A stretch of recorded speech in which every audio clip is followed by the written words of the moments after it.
morning dahil wala tayo ngayong pasok. Lubos-lubosin na natin papunta sa Ukay-Ukay. At syempre samahan nyo ako hanggang dulo para masaya naman ang tour natin. At ito na nga, may nakita ako isang diesel bag at mukhang bago pa. In fairness, yan ang uso ngayon. At yung presyo tamang-tama lang din, hindi ganong mahal.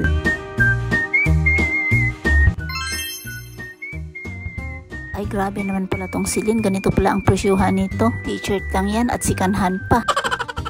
Paano na kaya kung bago? At naalala ko lang si Vice ganda ko kaano kamahal ang sinusuot niya. Dahil nakita ko siya sa Showtime, ang ganda ng mga suot niya. Puro silin, may mga jacket pa. Ay nako, iba talaga pag may pera. Sana all. Hindi naman puro, napansin ko lang sa mga suot niya. Kamabas tayo.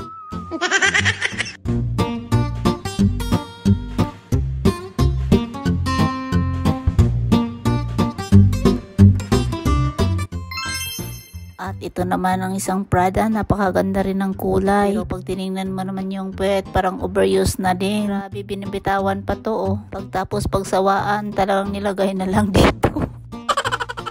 Hirap talaga mag voice over, wala ka nang masasabi. So anyway guys, seryoso na tayo. Ganda ng Gucci na to. Vintage din ang pormahan nito dahil ang luma ng style. Pwede na rin, maganda naman at hindi rin marumi. Ay mali, may dumi pala, kaya mura. Pwede na rin yan dahil 10k lang naman mahigit. Ikaw na bahala magpalaba. Pa-cleaning ba?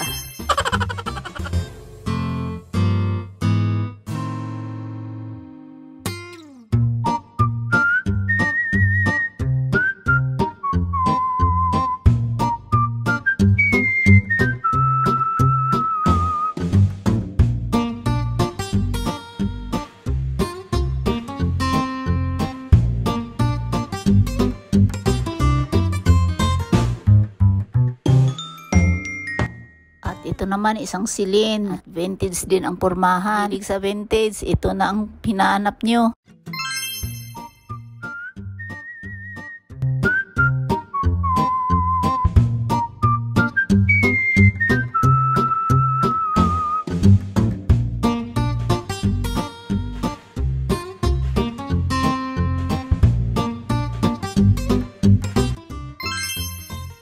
Ito naman isang Prada, maganda talaga, mukhang bago pa. At isa siyang handbag. At bet ko to yung mga ganitong style dahil makita mo yung hinahanap mo. Hinahanap mo siya dahil walang pagtataguan. Charis!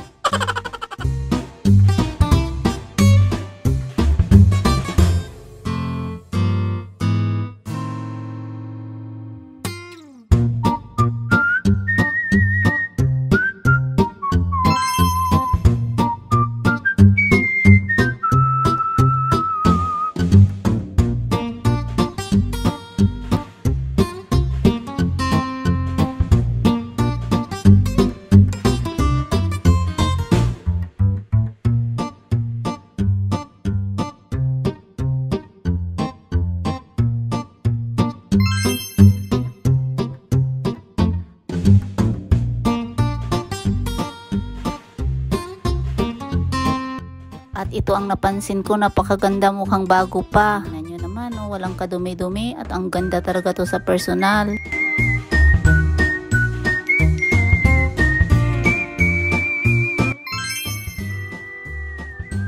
At tingnan nyo naman, pati yung hawakan at may shoulder bag pa siya. Towy ang gamit niya, may pang shoulder bag, may pang handbag. At ang linis, pati yung kulay malamig sa mata. Perfect din to sa summer yung kulay niya. Ayun na humusga, natatawa na nga ako sa sarili ko kung paano to i-demonstrate sa inyo.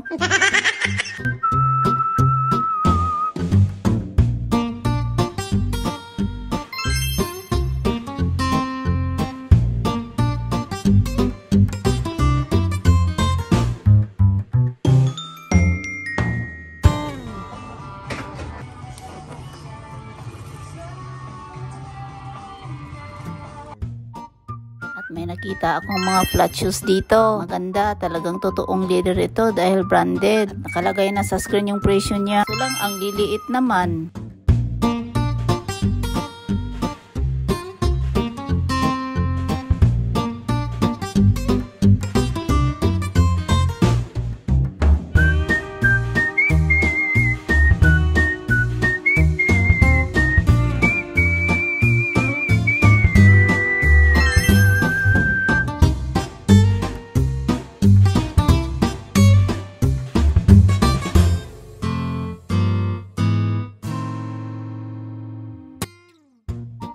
So ito may nakita ako ditong isang bag, napakaganda din yung kulay, pang bagets talaga. Ako talaga agad sa mata ko. Man siya kamahalan dahil Forever 21, sana ako na lang. Yung 21 ba? Kahit hindi naman to branded, napakaganda din, pang forma sa mga millennials. So, ito din isang Zara. At mga mukhang bago pa dahil may mga tiketa pa talagang Zara. Feeling ko hindi ito nagagamit, nandito lang sa recycle. Kala yung presyo din medyo pricey.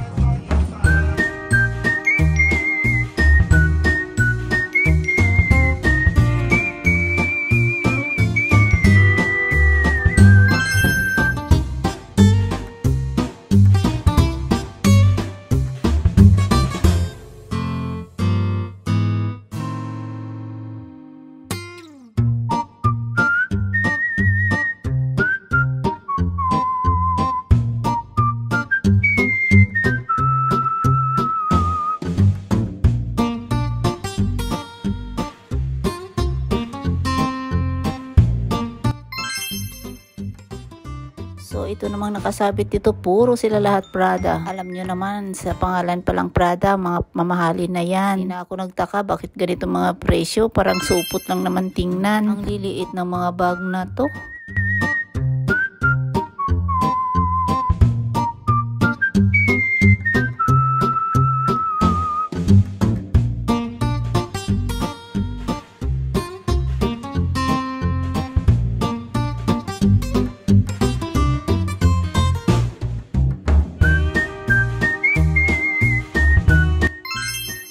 At ito naman isang Louis Vuitton na isang sling bag. Liit lang tingnan pero malaki din. Akala nyo kung anong malaki ang presyo. Napakamahal nito. Ay naku, mapapawaw ka na lang talaga. Sa mga branded, pag maliit na bagay, napakamahal. At napansin ko tong LV na damit. Ang kulit ko nga, hinanap ko pa yung presyo, hindi ko mahanap. Baka nandoon sa taas, hindi ko naman abot. Tingnan nyo yung style niya guys. So, parang manang lang pero ewan ko. Kaya lang to sa mga model talaga. Magaling magdala ng damit.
So dito talaga ako na-amaze. Napakagandang Gucci na bag na to at ang ganda pang style. Ito lang gasgas, ang ganda ng leather dahil magaan lang siya. Sulit din yung style niya. Tama lang din yung laki at yung puwet din malapad. Marami kang mailalagay. Nabusog lang ako sa tingin. Ang ganda talaga nito. At pwede siyang handbag, pwede rin siyang sling bag. Diba ang ganda?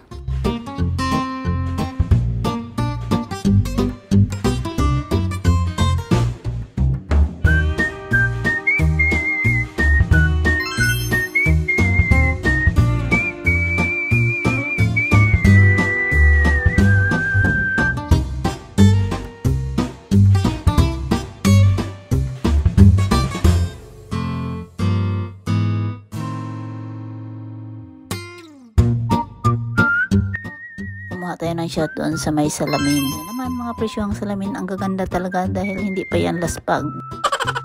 I mean, hindi pa gaanong used guys, kaya medyo pricey din. Tingnan mo naman itong Christian Dior na to.